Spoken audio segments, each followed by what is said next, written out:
Thursday morning இன்றைக்கி வெளியே போக வேண்டிய வேலை இருந்துச்சு. அதனால் காலையில் எழுந்திரிச்சதுமே தண்ணியும் காய வச்சு குளிச்சிடலான்னு சொல்லிட்டு விறகடுப்பில் தான் தண்ணி காய வச்சு குளித்தேன்.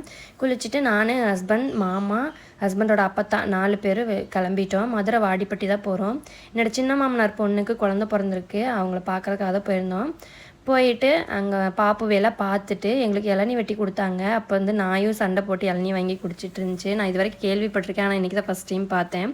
அதெல்லாம் முடிச்சுட்டு ஆத்தாவும் ஐயனும் வேற ஒரு தோட்டத்தில் தனியாக இருக்காங்க. அவங்களையும் போய் பார்த்துட்டு வந்துடலான்னு சொல்லிட்டு பார்த்துட்டு வந்தாச்சு. வர்ற வழியில் அன்னாச்சி பழமெல்லாம் வாங்கி சாப்பிட்டு நிறையா கிரேப்ஸ் தோட்டம் இருந்துச்சு. பக்கத்துலேயே நிறையா வச்சு விற்றுட்டு இருந்தாங்க. நல்லா இருக்கான்னு பார்க்கலான்ட்டு பார்த்தோம். நல்லா தான் இருந்துச்சு.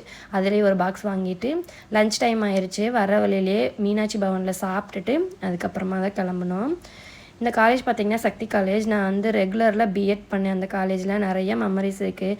சார்ட் ஒர்க்லாம் ஞாபகம் வந்துச்சு இந்த காலேஜை பார்த்ததுமே. பார்த்துட்டு வீட்டுக்கு வந்தாச்சு. என்னோடய வீடியோஸ் பிடிச்சிருந்துச்சுன்னா லைக் அண்ட் சப்ஸ்கிரைப் பண்ணுங்கள்.